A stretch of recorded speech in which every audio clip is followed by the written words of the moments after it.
What are your plans on recording a new album? Do you have any? We don't have plans yet because we've been touring so much since this record has been released. But once we slow down with touring, I'll go home. I need to kind of turn off this life, you know, because it's hard to, I think, write and think about an album when you're on the road, because I'm thinking about every show, and it really is, it's its own kind of work. So I don't know. It's kind of up in the air. It seems like every tour that we've done, the past 3 tours, have been like we find out 2 weeks before. You know, I'm home for a while, and oh, another tour, boom, you go. You know, so it's hard to plan right now. But when I'm home for more than a month or 2, I can really start kind of going inward and writing and thinking about the next record. But it is something that I think we've opened the door, and we're going to keep moving. You know, it's we can't help it now. You know, Cynic is in our bones. And finally, I wanted to ask you for a few words for the readers of the Guitarist magazine. Oh, is this a guitar magazine? Yeah. Cool. Because we are questioning about guitars. Oh, great. Okay. So, what do you want me to? You're asking me what I. Well, I don't know. Maybe you have any advices for guitarists, how to practice, how to open your creativity about music. Yeah, I think one of the first things that one thing I learned from a great teacher named Mick Goodrick. He wrote a bunch of guitar books, and he had a book called The Advancing Guitarist that was really big for me in terms of opening knowledge as a guitar player. And I remember he wrote this introduction in the book saying, when you pick up your guitar, don't think about theory, don't think about scales, studying. Just go and just play and be really free. Just improvise. Just see what happens.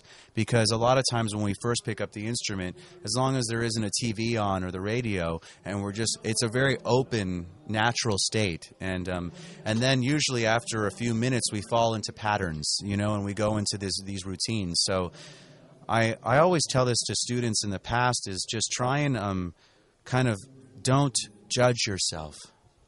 Allow everything to happen. Allow yourself to make mistakes. Allow yourself to hate everything that you do. You know, try and show some compassion for yourself, because it is really difficult to be a musician and to do the work, and we have to just stay in the process and trust and just kind of let go of all the judgment and all the thinking, and just kind of be open to anything that happens. So I'm always trying to encourage that, to just stay in a place of like how we are when we're kids, you know, when we play. We're we don't care about what anybody thinks, and it's really trying to return to that mind, you know. That's really the goal, you know. What? Yeah, to be an amateur, a real amateur, you know. Favorite guitarists? Sure. I have numerous favorite guitar players. I mean, it probably started with Andres Segovia, you know, the classical guitar player. I was a big fan of his. I still am. He was a master classical player, and he did the repertoire of Bach's music that was really inspiring for me. And then I got into like jazz and rock guys like Steve Vai, you know, Joe Satriani, Alan Holdsworth, Eddie Van Halen, Scott Henderson, you know, kind of the fusion jazz guys. I got into like Joe DiOrio and just a lot of old school jazz too. So I'm just a big fan, I think, of, you know, John McLaughlin. You know, it's Bill Frisell, Ben Monder. I mean, I can keep going. It's just there's so many great guitar players. It's a little overwhelming, actually.